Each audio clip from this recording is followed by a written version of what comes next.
Alright. अच्छा, सो इसमें जो आपका फिजिकल साइंसेस है, the first part that is the most important one. इसमें आपके कुछ फर्दर सब हेडिंग्स हैं जिसमें आपके constituents and structure, process of nature, natural hazards and disasters, energy resources, atomic structure, modern materials and chemicals, ये इसकी सब हेडिंग्स हैं। इसमें आप डिफरेंट टाइप के जितने भी टॉपिक्स पढ़ोगे वो ज्यादातर current affairs, Pakistan affairs, environmental sciences इनसे लिंक्ड हैं। इनमें से कुछ किसी सब्जेक्ट के साथ लिंक है, दूसरे जो है वो आपके दूसरे सब्जेक्ट के साथ लिंक्ड है। तो आप ये समझो कि इसके साथ साथ आपके दूसरे सब्जेक्ट्स के भी वो पार्ट कवर हो रहे हैं। फिर सेकंड पे आ जाते हैं, जो सेकंड हेडिंग है that is your biological sciences.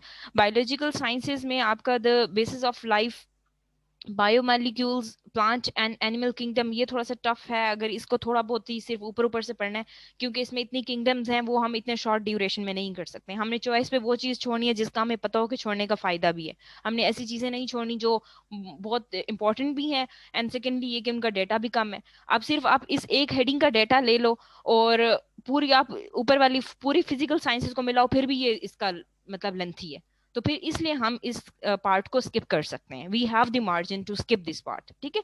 तो ये थोड़ी सी टिप्स हैं जो हम स्मार्टली साथ साथ पढ़ेंगे कि किस तरीके से हम किस पार्ट को स्किप कर सकते हैं, किसको ज्यादा फोकस से कर लें कि हमारा इसी टाइम में चीजें मैनेज भी हो जाएं, टॉपिक्स प्रिपेयर भी हो जाएं, और उसके बाद आप मार्क्स भी अच्छे सिक्योर कर सको।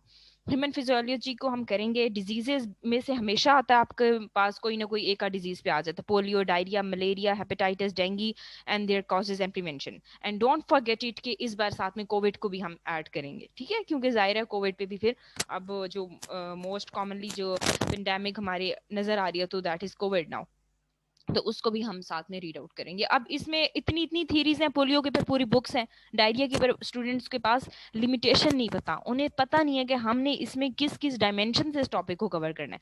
तो हमने जस्ट इनमें ये देखना है कि कॉजेटिव एजेंट क्या है, कैसे ये ट्रांसमिट होती है, किस ये वायरल डिजीज है, बैक्टीरियल डिजीज है, बस दैट्स इट।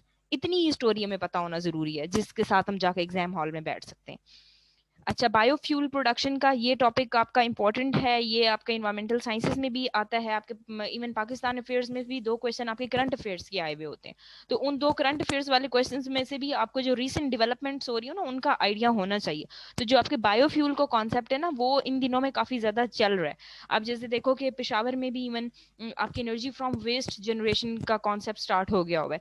कराची में हमारी कितने million tons of waste is generated on the daily basis, तो अगर हम उसी वेस्ट को यूटिलाइज करें तो you guys can actually imagine के how much productive it is कि हमारा वेस्ट भी इसके साथ डंप हो रहा है और हम इसके साथ फ्यूल भी बना रहे हैं अपनी, ठीक है। तो हमारी एनर्जी का भी मसला रिजॉल्व हो सकता है। फिर देन इन्वायरमेंटल साइंसेज का टॉपिक है, ये तो full fledged as it is आपका इन्वायरमेंटल साइंसेज में भी आ जाता है, और बाकी आप लोगों को वैसे भी करने की जरूरत है। ये just it is just linked with different types of pollution, जिसमें आपकी water pollution, atmospheric pollution, land pollution, ये इस टाइप की इसमें टॉपिक है।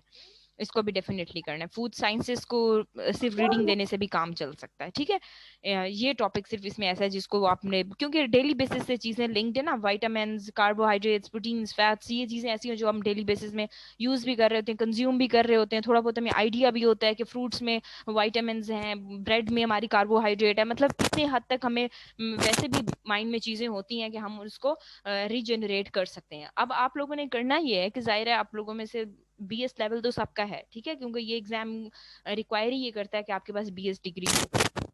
तो आपने अपना प्रीवियस नॉलेज वापस लेके आना है। This is just the revision of your previous concepts.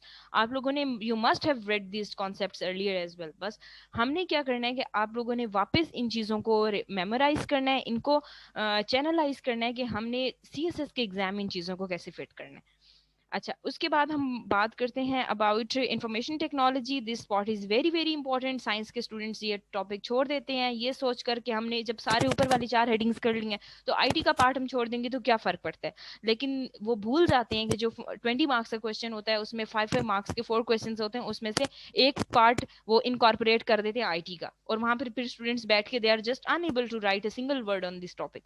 तो इसमें कोई इतनी मुश्किल चीजें नहीं है, बहुत इजी इजी आईटी की चीजें इन्होंने बताई हुई है। जो इनपुट डिवाइसेस क्या हैं, आउटपुट डिवाइसेस क्या हैं, वो वाले कॉन्सेप्ट जो हमने ग्रेड 6 7 में पढ़े हुए थे, ठीक है। फाइबर ऑप्टिक्स क्या है, सेटेलाइट क्या है, मोबाइल क्या है, मतलब बस इस टाइप की जीपीएस सिस्टम क्या है, इस टाइप की चीजें डिस्कस होंगे। फिर सेकंड पार्ट आ जाता है एबिलिटी का। एबिलिटी के 40 मार्क्स होते हैं, ठीक है। और इसमें आपसे सिर्फ उस टाइप का आप ना समझो कि एबिलिटी में या आपसे कोई इतनी मुश्किल मैथमेटिक्स नहीं होती इसमें, ठीक है।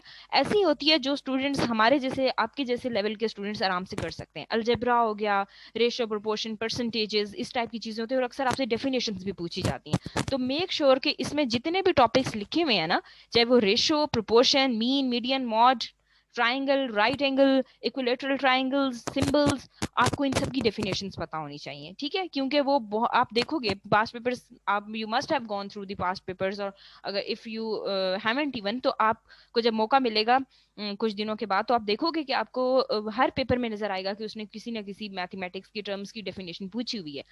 तो आपने इन सब की साथ साथ डेफिनेशंस भी अच्छी नोट करनी है, ठीक है। एंड देन स्मार्टली प्ले ये करना है कि जो आखिर में सजेस्टेड रीडिंग्स दी हुई हैं, इनके आपने जो ऊपर वाले चैप्टर्स लिखे हुए हैं, ठीक है, इनके साथ आपने इन्हीं बुक्स को फिट करना है कि कौन सी बुक कहाँ आ सकती है। जाहिर है इतने अफलातून नहीं आप बन सकते कि हम ये सजेस्टेड रीडिंग्स वाली सारी बुक्स उठा के लेके पढ़ के और हर को हम यहाँ पर डिस्कस करेंगे। लेकिन हमने स्मार्टली किस तरह प्ले कर सकते हैं कि हम देखेंगे, देखो exploring physical science, it means कि it is the book that is related your with your physical sciences portion. तो अगर आप बिलीव में, अगर आप ये रेफरेंसेस दोगे, और आपने जैसे हम थीसिस राइटिंग करते हैं, हम अपना आर्गुमेंट्स को काउंटर सपोर्ट करते हैं कि मैंने भी ये बात की और फलानी बुक में इस राइटर ने भी ये बात की, तो आपकी बात को बहुत वेटेज मिल जाती है, ठीक है। तो आपने इस टाइप की बुक्स जो जर्नल्स ही हैं उनके राइटर के नेम के साथ, ये आपकी फर्स्ट असाइनमेंट है। इसमें आपने अपने चैप्टर्स के सामने राइटर्स के नेम लिखने हैं। कुछ स्टूडेंट्स ने मुझे एक दो सब्जेक्ट्स के लिख के भेजे हैं, बट मैंने आपको रिपीटेडली बोला कि आपकी जो असाइनमेंट है ये सारे सब्जेक्ट्स के लिए, और for all the 12 subjects you have to do the same practice, जिसमें आपने ये टॉपिक का नाम लिखना है, आई मीन के जो 4 ऊपर सेक्शंस दिए हुए हैं, और उसके साथ आपने इसके अगेंस्ट बुक लगानी है कि कौन सी बुक इस पे लग सकती है। कोई एक ऐसी भी बुक हो सकती है जो सारे के सारे टॉपिक्स के ऊपर लग जाए, आपको वो वेल एंड गुड, आपको बार बार याद नहीं करनी पड़ेगी। जैसे एक्सप्लोरिंग लाइफ साइंस, ये इस किस्म की बुक है जिसमें आप you guys can actually imagine के ये जो है ना हम डिफरेंट टाइप के कॉन्सेप्ट्स पे लगा सकते हैं। आईटी के ऊपर पूरी की पूरी आप देखो, इंट्रोडक्शन टू इंफॉर्मेशन टेक्नोलॉजी, पूरी एक बुक पड़ी हुई है जिसको हम आईटी के ऊपर भले हमने कोई बुक ना पढ़ी हो, लेकिन हमने इसके साथ इसको लिंक कर दिया, तो इट मीन्स कि हमारी मार्क्स की वेटेज बढ़ जाएगी इस तरीके से, ठीक है। ओके,